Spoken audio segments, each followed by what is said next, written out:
Come on in, come on in. Like, share, subscribe. We gon' speak on it today, you dig?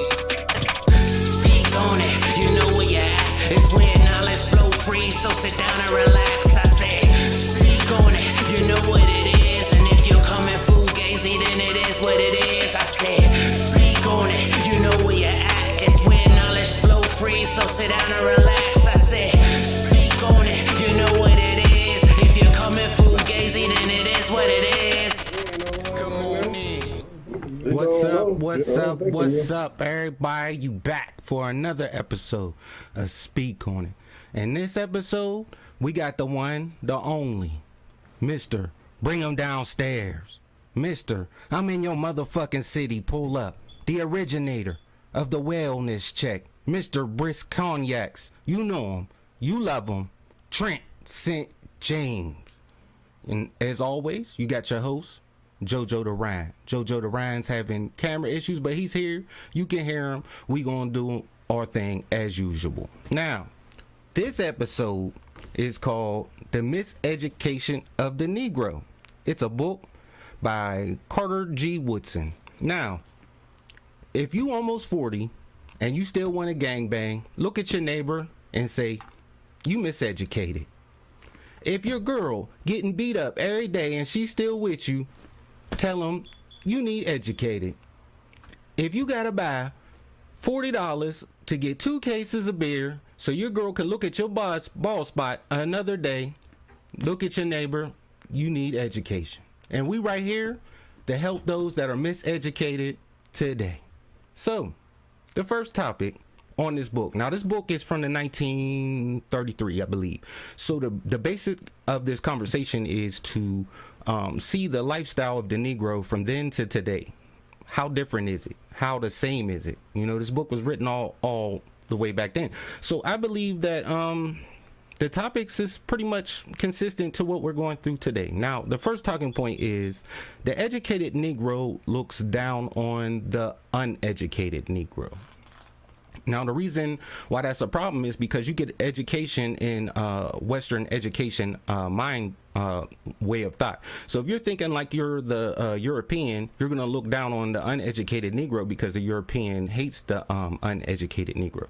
So, Trent, why don't you expound on that? All right.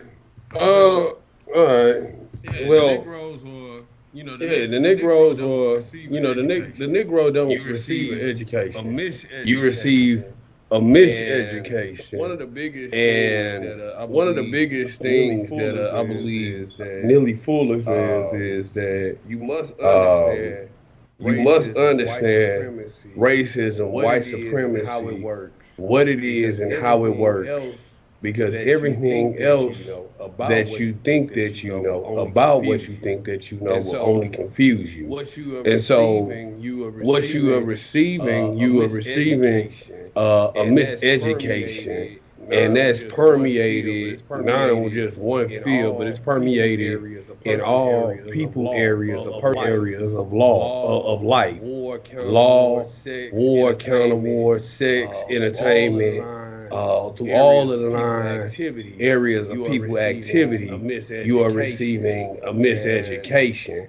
And the biggest thing is that you have to ask yourself for understanding. If you don't have, because if you don't have clarity and understanding, no matter how much money you have, you only squander it off in time as long as you are devoid of clarity and understanding. And so, that's one of the biggest things that I think that I would, encapsulate inside of really understanding education and miseducation of black people, Negroes or black people or colors or whatever people are choosing to call themselves, whether it's Asiatic, Indian, whatever, Indian, Mozambique, Tanzania, Cape Verdean, whatever Trinidadian, whatever a nigga is choosing to call themselves.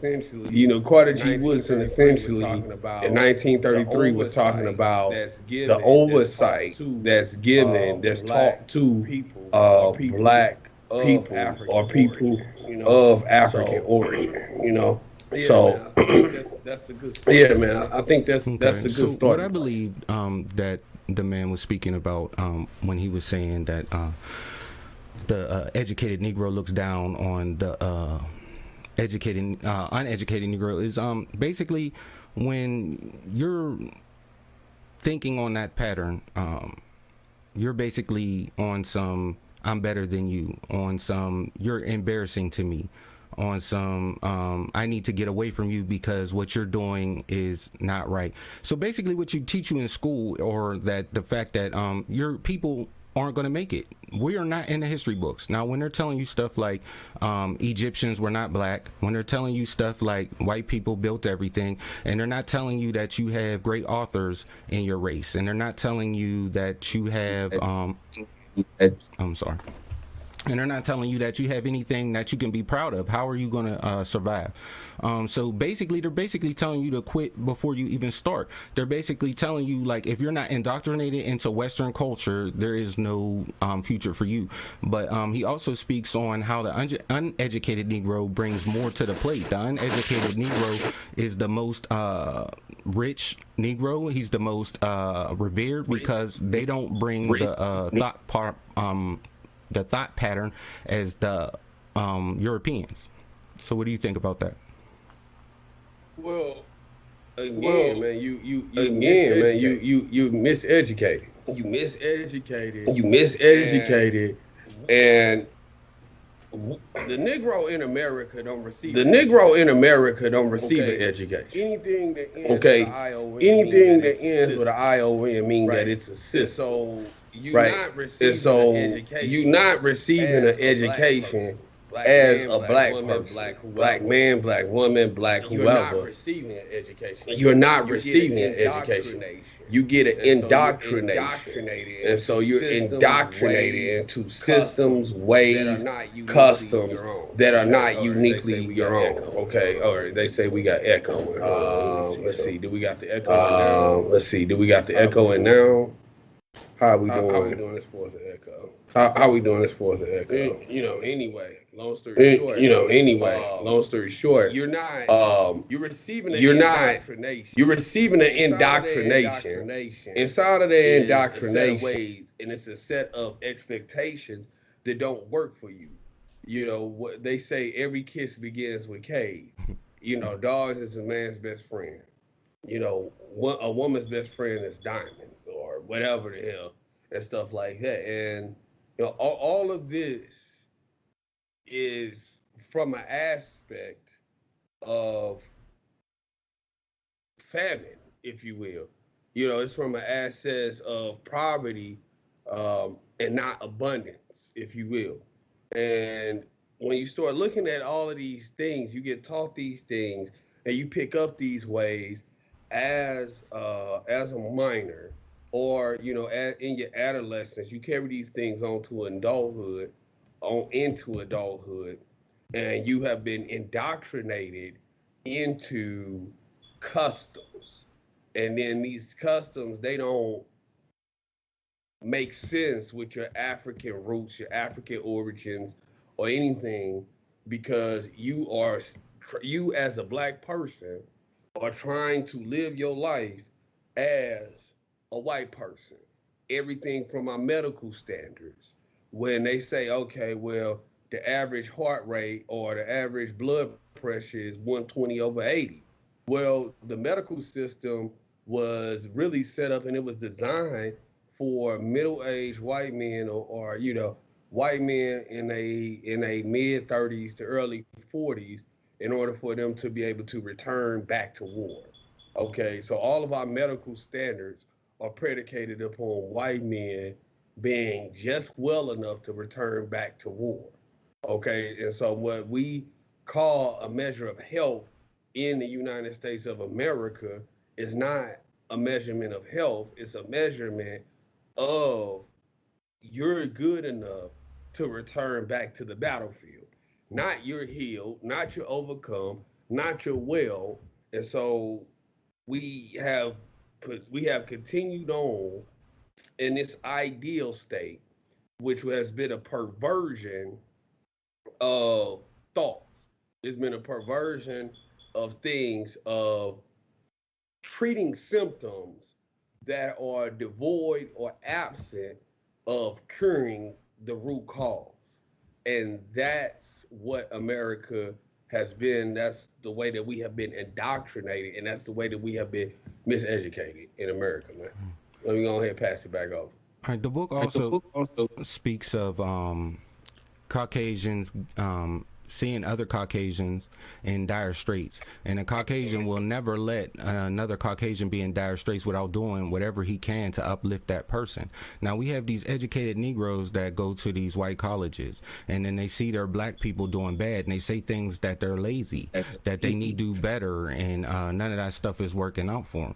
So at the end of the day, you know, how are we ever going to invest into our own society if we're getting Western education and being taught that you know, our culture is a lazy, bad culture? It's a negative culture. So you know, the book also speaks on how the Negro is like a lion in the workplace. When a Negro finally get, you know, good and start doing this thing, you know, he be the most loud, the most boisterous. He be the one to get the friends the most. You know, he buys the best house. He tries to overcompensate because, you know, he was always told that he was nothing.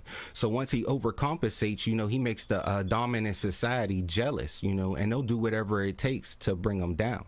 But everybody wants to be that black Republican. Everybody wants to be that I'm better than. Everybody wants to be that I'm not those Negroes over there, you know. And I believe that's one of the worst problems when it comes to the miseducation of the Negro is they broke down the unity from the indoctrination from first grade, from when they teach you that Christopher Columbus found America, when they, you know, they just lie from day one. So without these indoctrinations in the Western culture, the Negro might be farther off. They say that the black church is the best place, and this is back then. Remember, this book was in 1933. The black church was the best place to get an education in the thinking methods of a Negro. You know what I mean? Where we weren't indoctrinated into the way that they were thinking. When they were telling you that you were great, you know, you can only learn by your own writings because they don't record it in history.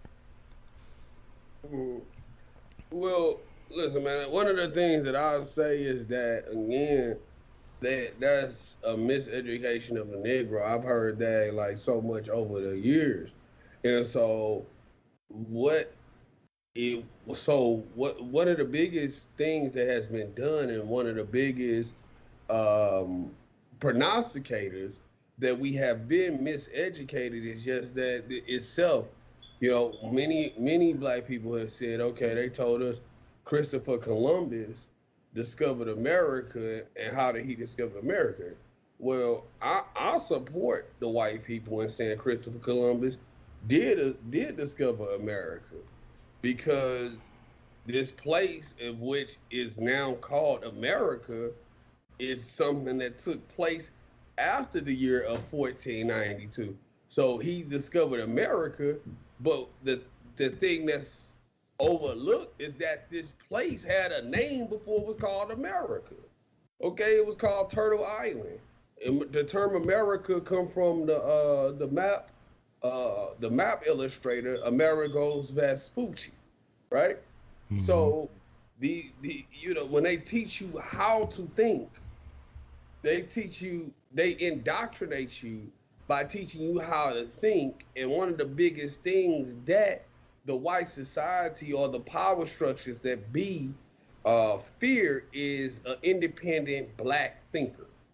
Okay, if you are able to think, they breathe that and they beat that out of you, so that you are no longer a threat to the status quo. And this is something that has been perverse, but it's been going on since the beginning of time. And I said, one of the things that I will say is that we as black people, I'm sorry, and not even as black people, but as America, our nation is built on Catholicism. Roman Catholics. But one of the biggest things that caused the fall of Rome and the fall of European culture, or what caused Western expansion, was that during the Middle Ages of Europe was famished because they did not have a place to grow food that would support them. Most of their grains and things like that, it all came from Africa. It came from Egypt. Before Egypt was a desert, it was flat land. It was fertile, it was fertile land for you to grow crops. Where the hell are you gonna grow crops at in Europe? Most of Europe is hillside, it's rocky. There's no place for you to grow the basics. But that is an example of how we get indoctrination and how we get a miseducation. What if everything that you thought that you knew, you were able to see that you knew nothing at all about everything that you thought that you knew? And that's one of the biggest places where we are led astray as Africans living an American existence, is that we are taught to view things from the mind of a white supremacist. And your thinking, or the thinking of the slave masters or the power that be, and you seeing it from their perspective, is one of the things that has prohibited Black people from getting ahead to be more than just a second or third rate citizen here in the United States, man. I'll pass it back over to you, Ron. So let me ask you this. We have school systems with young Black children underfunded. They say that their SAT scores and other scores are lower than everybody else's. They say they have ODD, ADD. They try to kill us with medications. But really, we don't have any proof of what ODD and ADD is. There is no threshold that we can match wits with somebody else and say, this is ODD, this is ADD. It seems like they're trying to make money off of our community. Do you believe that has another strike on our miseducation? Do you believe that we can go farther when they're giving us Ritalin? They're separating us from our greatness when they're telling us that our levels of scores are so much lower than everybody else, but yet you're not giving us funding to get books. You're not giving us teachers that care. You're putting us in communities that are labeled ghetto, that are labeled dangerous. You know what I mean? You won't even let us move around to other places to get low housing. So do you believe that has a place in our miseducation for our youth today? Definitely it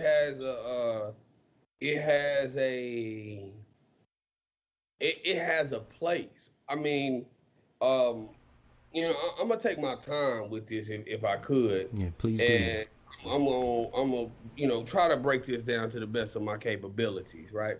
So pretty much when the way that you are led astray, if you will, is that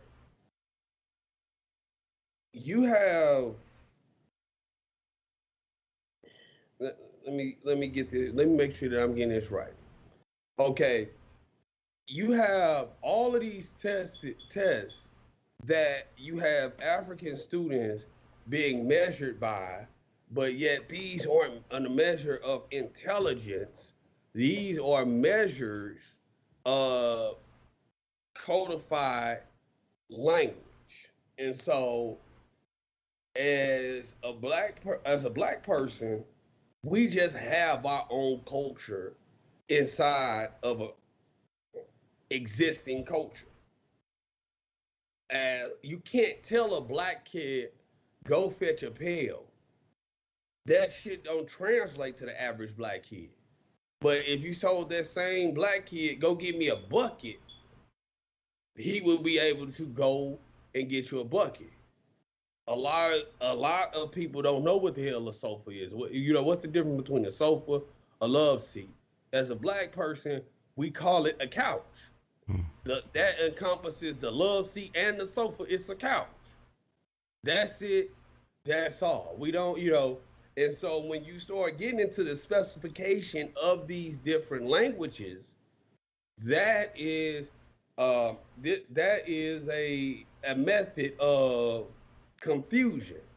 Okay, same example: a yak, a buffalo, a cow, and a bull are all from the bovine animal species or animal family.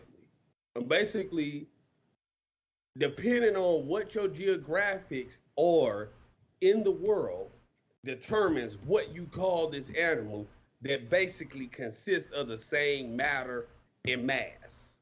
Okay. However, where they lose us in the codification is, if I'm in Europe, I might call it a yak. If I'm in North America, if I'm, in super North America, up like in Dakota, it might be a bull, it might be a buffalo. If I live more in farmland, it's a cow. But they change up the coding of the message, and then they say, okay, you do not grasp the message. Well, it was not translated for my understanding.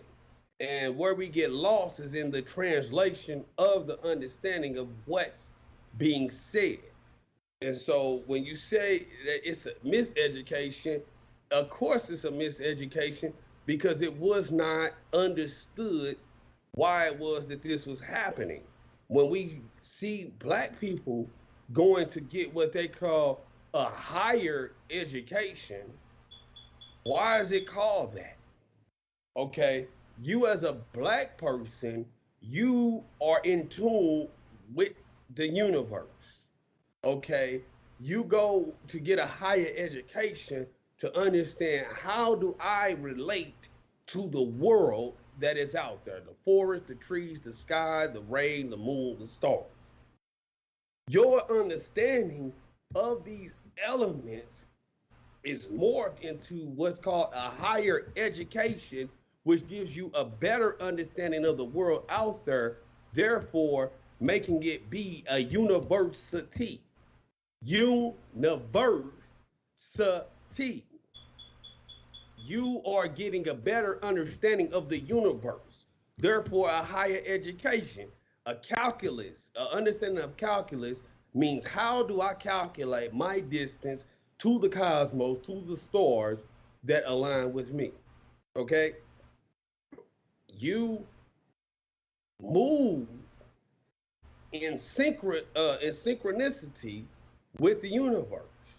You as a human, you have a chamber called your lungs that inhales oxygen and exhales carbon monoxide. Through the process of photosynthesis, the trees, the grass, everything like that inhales carbon monoxide and outputs oxygen. So it's a symbiotic relationship between yourself and the universe, therefore making you get an understanding from a university. But when Black people, they give us a few schools, they call them HBCUs. And at the HBCUs, all that you really see is a bunch of Black people pretending to be Black aristocracy.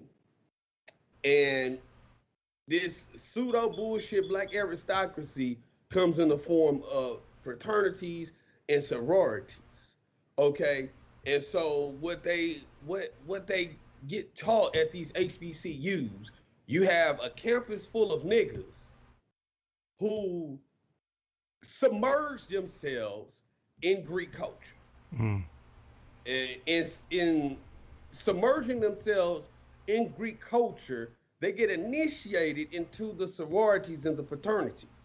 Okay, now the initiation process is called crossing the burning sands. Okay, but there's no sand in Europe, but it's called Greek culture. Greek is the southernmost part of Europe, touching the Mediterranean Sea.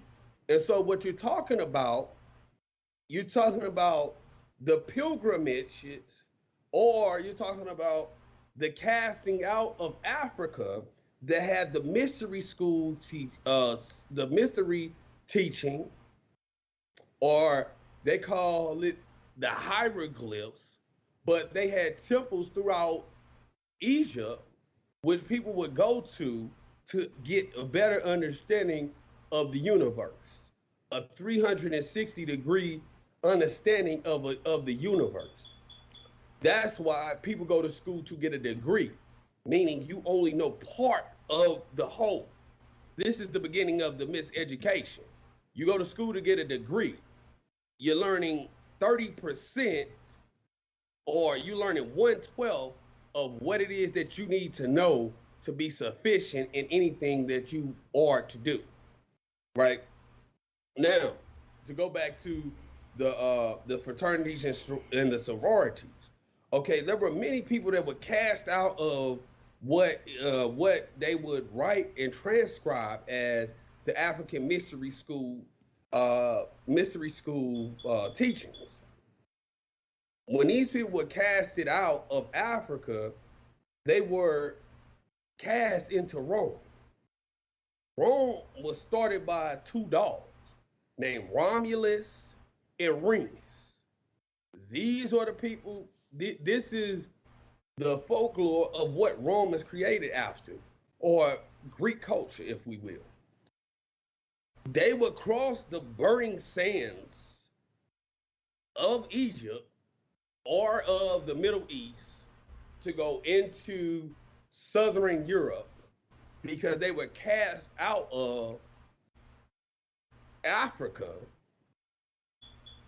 They were cast out of complete knowledge, universal knowledge, into barbarianism and miseducation, which is what Western civilization is miseducation. Because in order for you to be coming from Europe, you had to be miseducated in the first place. Period. You had to be miseducated. You don't get to America if everything in Europe was peachy keen as they would say that it is, right? But that is an example of how we are miseducated and where the miseducation starts. So, what's your thoughts on it, Ron? I appreciate what you said very much, and it's very deep. But we about to go into this commercial break real quick, and then we're going to come back and speak on that, because you was dropping it with the Greek society and all of that. So we about to listen to this song. This song is called Miles on My Puma. First is my brother Animal, then it's Rome the Great, then it's B Magic. So I hope y'all enjoy it.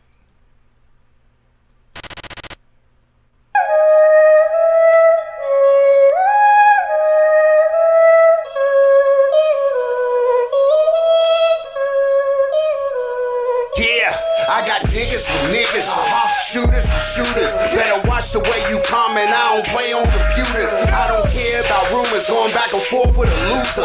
Then it's put some mouths on your Pumas. Put some mouths on your Pumas.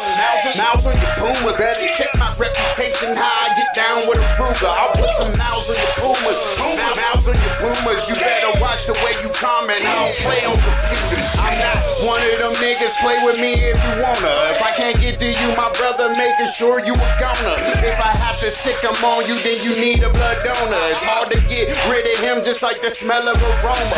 I don't care if you crazy or a manic depressant. We was out here 12 or 13 years old handling weapons. So imagine one of y'all trying to send Daniel to heaven. The only niggas that's gonna cover y'all is 10 or 11.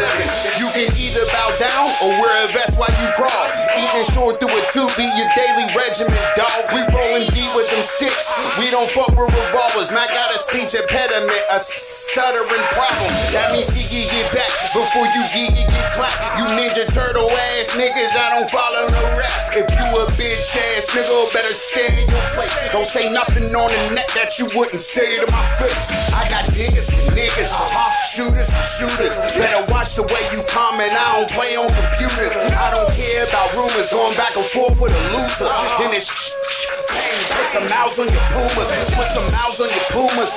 Mouths on your pumas. Better check my reputation, how I get down with a Ruger. I'll put some mouths on your pumas. Mouths on your pumas. You better watch the way you comment. I don't play on computers. Yeah, mouths on my pumas, connect direct to consumers. Pull your foul like computers, you're getting cut like a tumor. Voice spread like a rumor, your bitch get hit like a manure. I'm the shit like manure, you try to slander, I sue you. Try to rhyme and I chew you. I'm a vet, no sweat, got commander maneuvers. I never lost to a loser. Getting low like a sewer, getting dough, hallelujah. Gotta make this shit clear, you gonna know how to do ya. And I get anywhere, I got a phone in the Uber. Come equipped with a Ruger, let it blow, I'ma do ya. And I'm so old school, blowing dro on a scooter. Roam the great, don't hate it, take a king to go rule ya. Money long like a ruler, wearing spikes like a Cooper. Sport stripes like a trooper, high as a kite, I just might take flight in the future. Put some mouths on my pumas, put some mouths on my pumas. After that, I'ma school ya. I got niggas and niggas, shooters and shooters. Better watch the way you comment. I don't play on computers. I don't care about rumors going back and forth with a loser. Then it's bang, put some mouths on your pumas. Put some mouths on your pumas. Mouths on your pumas. Better check my reputation, how I get down with a Ruger. I'll put some mouths on your pumas. Mouths on your pumas. You better watch the way you comment. I don't play on computers. Killers with killers, I got shooters with shooters. I got cookies from cookies, I got some blue in my Buddha. Bitch, move like I'm Luda. Oh, I'm cooler than cooler. Pour a zip in my Sprite, I keep a few in the cooler. Yeah, I muted your music, I don't fool with the losers. Fuck the internet thugger, I never move with computers. Magic abusing abuser, imagine losing to losers. You get to steal through your front, like I'm looting with looters. Magic to sneak up and bust, but what you think in the cup? Heard you resigning the Giannis, that's how I keep it the buck. Fuck your people then, bruh. Let them leak in the truck. Don't take a bite out of crime, then try to speak to McGruff. Ain't no secret with us. Bitch, we reach it, we clutch. Break a leg, rip. Back if a sneaker gets stuck. Spill a liter of blood. Pick your teeth and sis up. Nobody scream orgasm, that's a reason to bust. I got niggas and niggas, shooters and shooters. Better watch the way you comment. I don't play on computers. I don't care about rumors going back and forth with a loser. Then it's bang, put some mouths on your pumas. Put some mouths on your pumas. Mouths on your pumas. Better check my reputation, how I get down with a Ruger. I'll put some mouths on your pumas. Mouths on your pumas. You better watch the way you comment. I don't play on computers. All right, we back. That was Mouths on Your Pumas by Rome the Great. Please say the great. Please check me out on all major platforms. So what you were saying, Trent, when you were saying that the white people were indoctrinated into a Greek culture, and I believe I can expound a little bit on that because the Greek culture had came to Egypt to conquer Egypt when the Egyptians had the Meta-Nature, and the Meta-Nature was telling you everything, every secret of life, basically medicine, how to bury the dead, alchemy. And the Greeks are the ones that are trying to break that and say they can actually read the hieroglyphics when you really can't find anybody who has that ancient knowledge to be able to read that. But so when you're dealing with that, then you're also dealing with secret societies, because you know when you're dealing with you know, Freemasons and stuff like that, it's all about ancient mysteries. It's all about mystery science, the Hiram Labith thing. You know, everything is about I know the secrets to build this and you don't, and if you need to reach this level of education, or you have to reach this level of enlightenedness to reach this level. So I definitely do agree, you know, they've been miseducated from the door, because the education that you're lacking, you're not getting. You need to go to the source, and the source is black people, the source is Africans, and they're going to the people who are trying to rip off the Africans for the knowledge.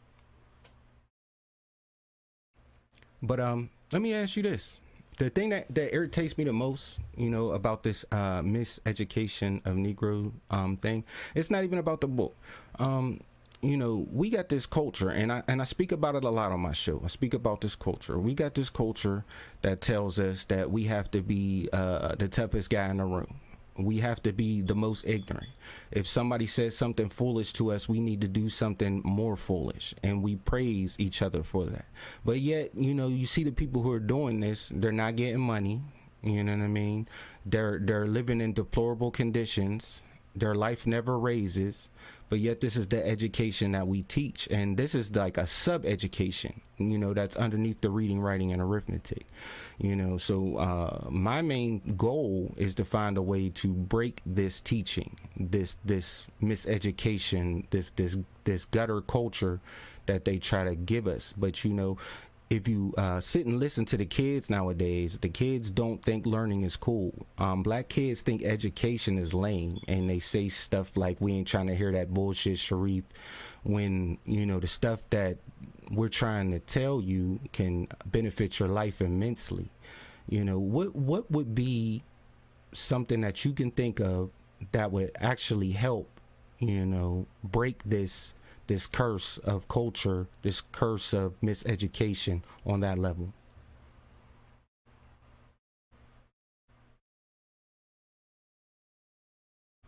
Can't hear you, bro.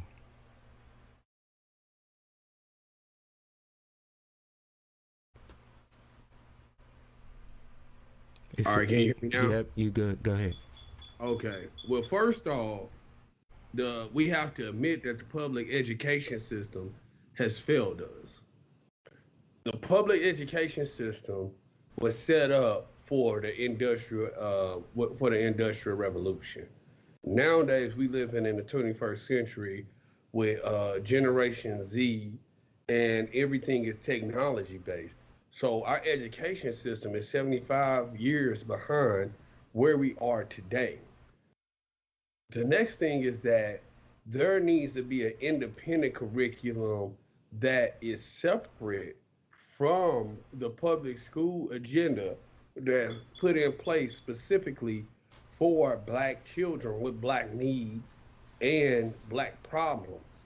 Okay, so we have the language barrier to where they say, okay, it's elective in school to get Spanish, to be taught Spanish.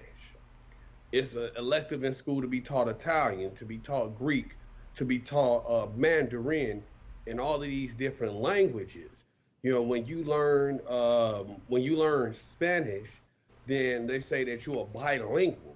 Well, in order for you to be a Black person in America, you have to be bilingual, because English and the version of English that Black people talk, they're two totally different things. To be able to talk and be functional in the ghettos of America is totally opposite of being able to be able to maneuver in the boardroom. Those are two different versions of English. You have to be bilingual in that pass, okay? And so when you are talking about developing a curriculum, you're talking about developing a curriculum with the proper language for Black children to be able to understand it. And you're also talking about creating a curriculum that is pertinent for a Black child to understand. And so when you look at Black children, one of the biggest things that they are putting money into in the United States is STEM program: science, technology, engineering, mathematics. Well, a lot of us fall short in mathematics beyond subtraction, addition, multiplication, and division, because we don't know why this stuff is important to us.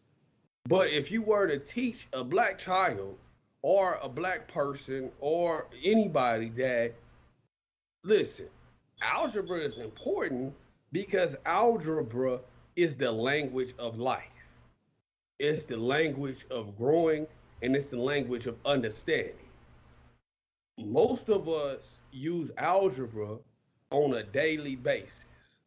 And I would argue to say that if you are Black in America and you make it past the age of 21, then you are a mathematical genius, because all the algebra is the search or the quest for what it is that you do not know and how to find the answer for that of which you don't know through the process of deductive reasoning.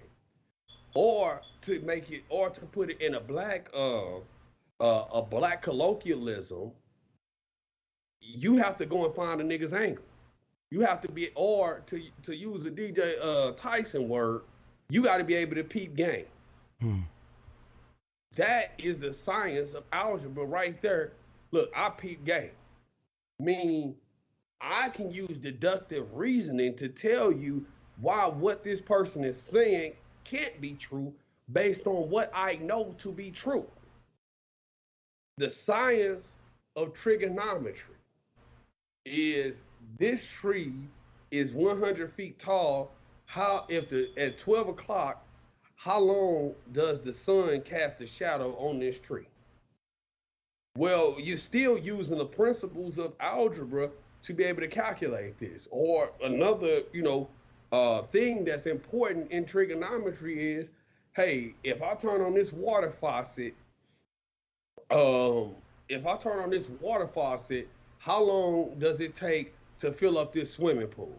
So how many of us grew up as black people and your grandmama, your mama, your auntie, somebody say, listen, your ass either need to be in the house or out the house, because you're not going to keep on running in and out the door, letting all my air out or letting all my heat out.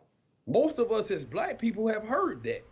Ain't that the same mathematical equation of how, if I turn on this water faucet and it's pouring in 300 liters per hour, and this is a 50-gallon pool, how long is it going to take to fill up the pool? Both of them are rooted in the conservation of precious resources.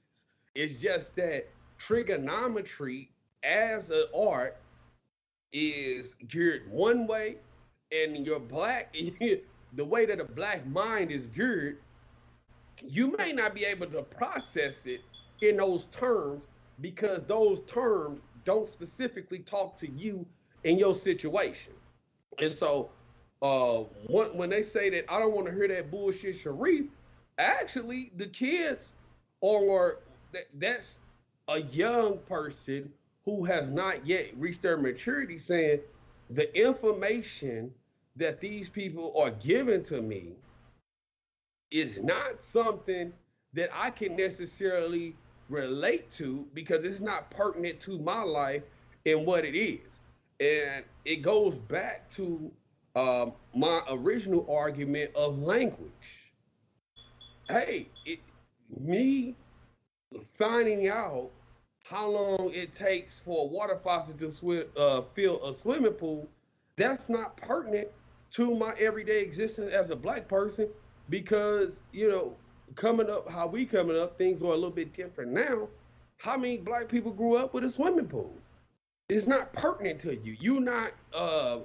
You're not biologically connected to the answer that they seek from you. Therefore, it's void of importance. And anybody, America is a corporation. And I don't want to get too deep off into that, but America is a for-profit business. These are facts. And so by us being a free market enterprise, or our currency system being capitalism, at the very root of capitalism is not wasting your time on things that aren't prudent and beneficial to you, and that won't be a productive art for what it is that you're trying to do.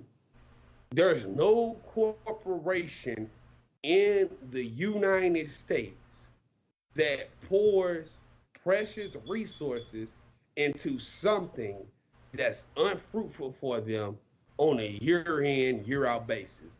They may do it for a while, but again, no corporation, no business, no profitable business is going to continue dumping resources into something that's not fruitful. And the education system that we have here is not fruitful.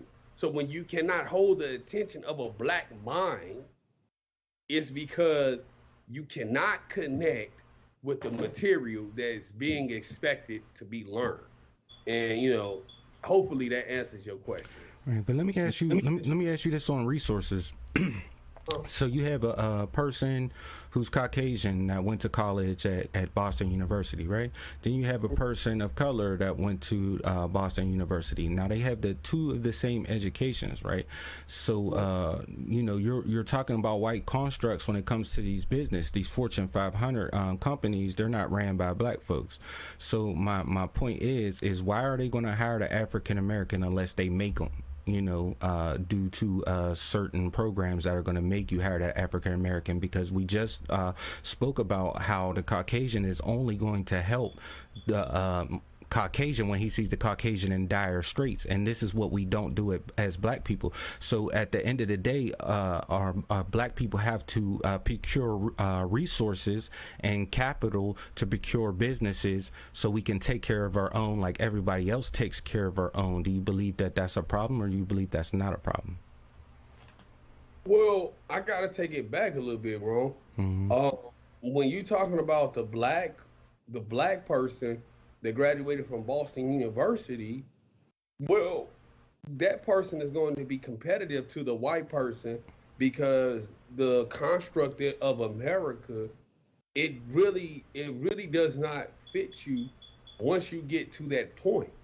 Because for you to be able to graduate from Boston University, you have overcame the odds at that point.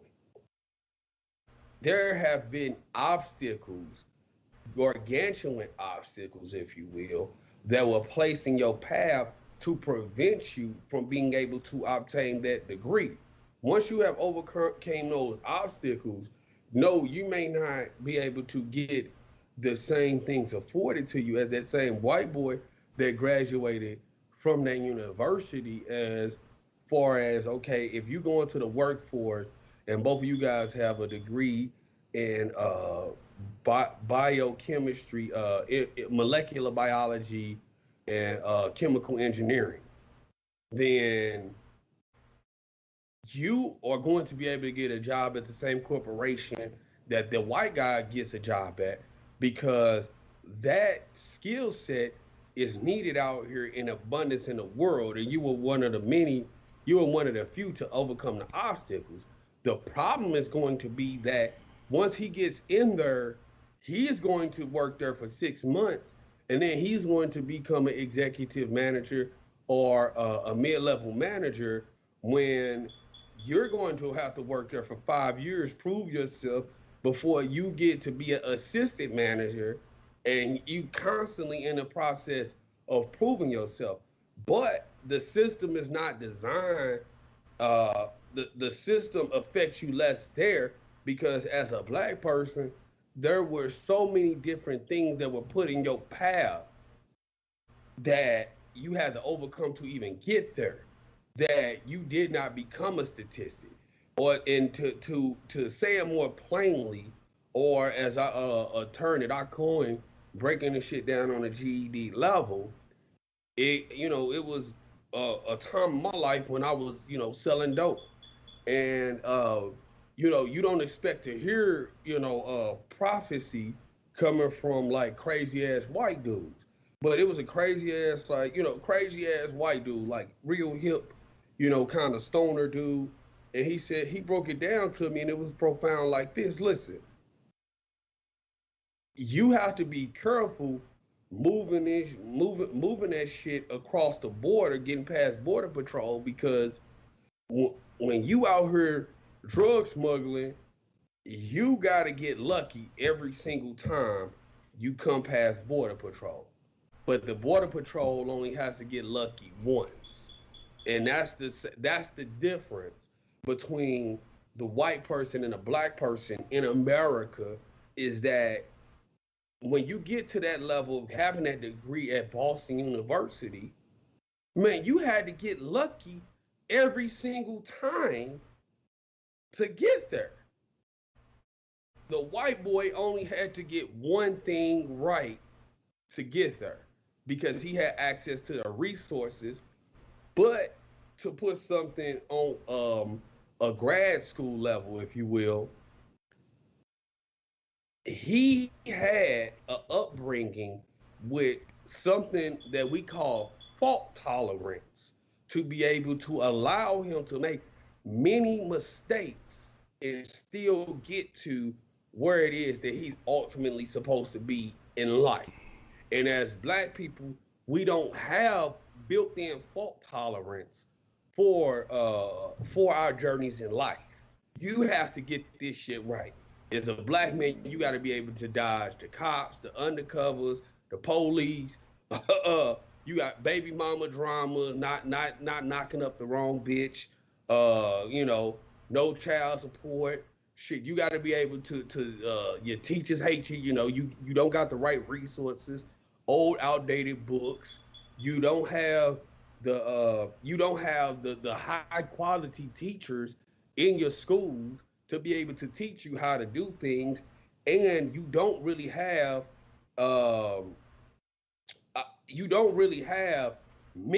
true mentors. Not the one nigga who he is supposed to get a football scholarship, and now he blew his knee out. And so he come back to the hood. He's preaching to niggas all the time. That's not a real true mentor. A true mentor is somebody who can tell you how to bypass mistakes to get to your path seamlessly with minimum effort. Mm-hmm. We don't have access to those in the Black community. That's fact. Hey, we could take some calls if anybody want to get their point of view. I mean, my man been teaching, man, right here, kind of deeply. Mods, could you please put the number in the chat?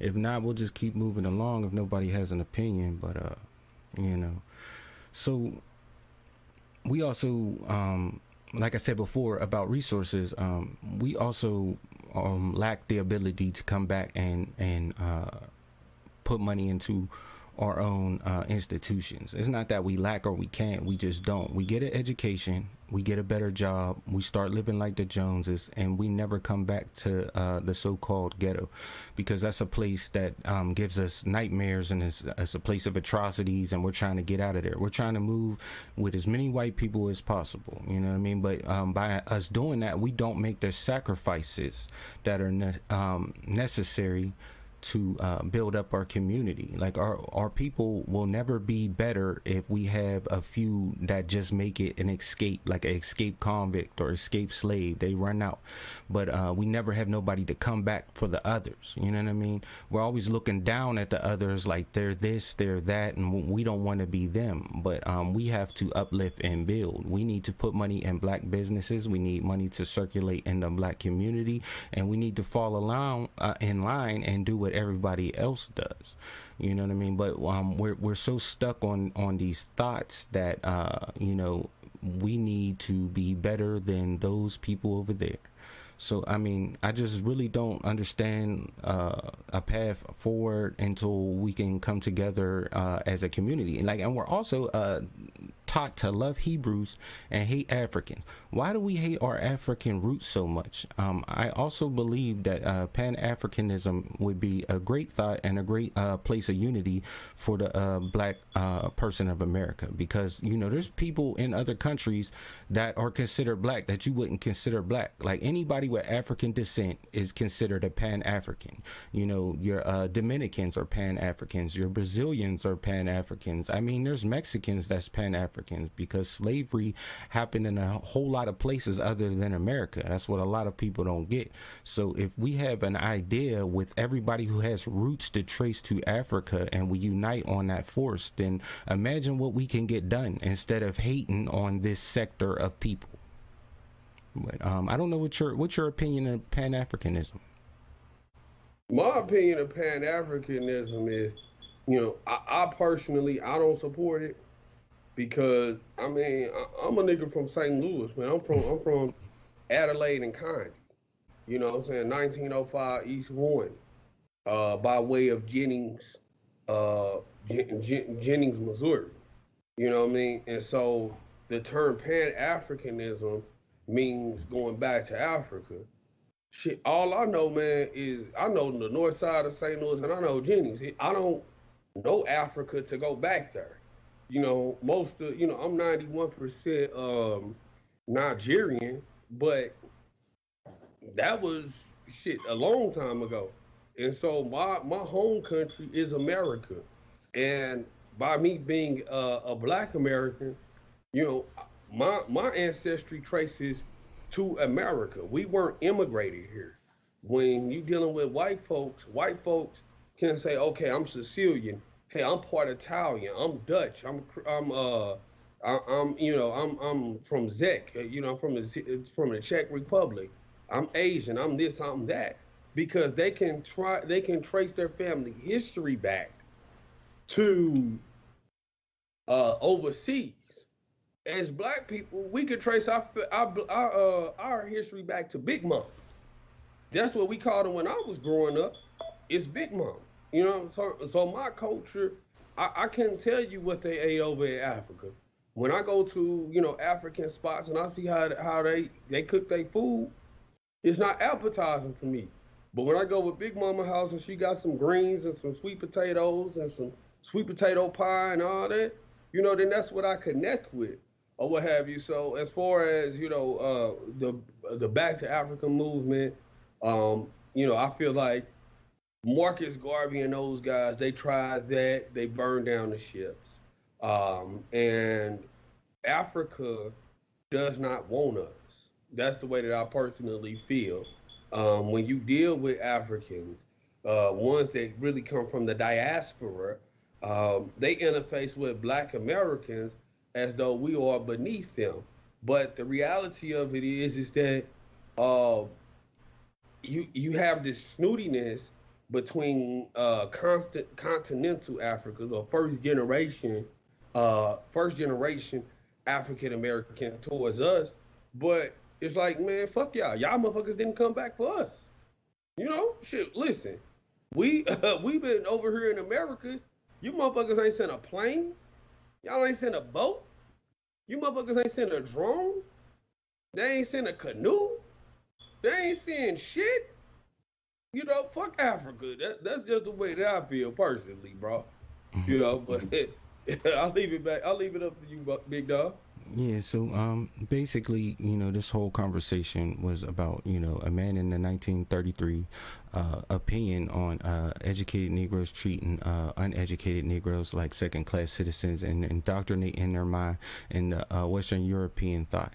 And today, I believe that it still stands true to a certain fact, but not as much because so much has changed, you know what I mean, since 1933. But I still believe that you have Western culture indoctrination.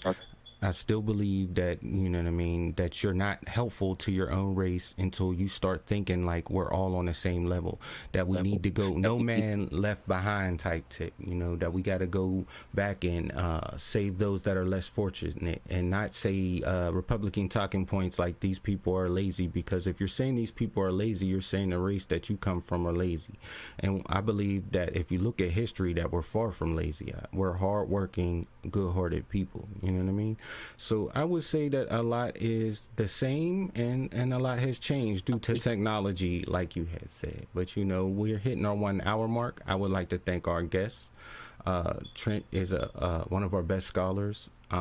He's taught so much today. People pay for the information that this man has given. And I just want to tell you that you need to appreciate our greats while they're here. I mean, I am honored that this man graced my show, and I believe that we're better for it. So I want to thank you to Trent, and I also want to say thank you to y'all because I couldn't do it without you.